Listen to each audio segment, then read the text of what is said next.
यो देशलाई चुसेर खोक्रो बनाउने, यो देशलाई लुट्ने लुटेराहरू बालेन क्याबिनेटका मन्त्रीहरू रहेछन्। हेर्नुहोस् त, यति धेरै सुन, यति धेरै सम्पत्ति कहाँबाट आयो त भनेर सामाजिक सञ्जालमा कतिपय व्यक्तिहरूले टिका टिप्पणी गरेको देखियो। तपाईँलाई के लाग्छ?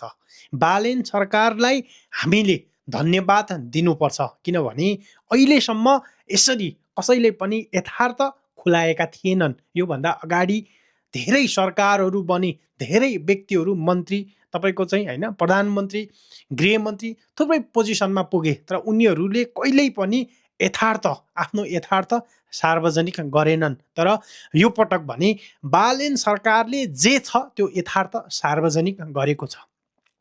तपाईँ एकचोटि परिकल्पना गर्नुहोस् त, योभन्दा तपाईँको चाहिँ अगाडि जसले यो देशलाई चुसेर खोक्रो बनाए, 30-40 वर्षसम्म यो देशमा राज गरे, उनीहरूसँग कति धेरै सम्पत्ति होला।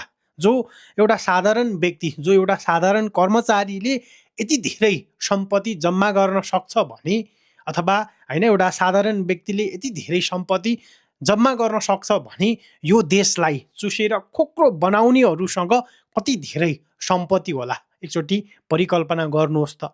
तर बालेन सरकारले जो तपाईँको चाहिँ यथार्थ जे हो त्यो तपाईँको सार्वजनिक गर्नु राम्रो कुरा हो, तर यसको चाहिँ जुन तपाईँको आय स्रोत चाहिँ देखाउनु पर्छ। यदि यो बालेन सरकारले आय स्रोत देखाउन सक्दैन भने त्यसमाथि चाहिँ छानबिन हुनुपर्छ।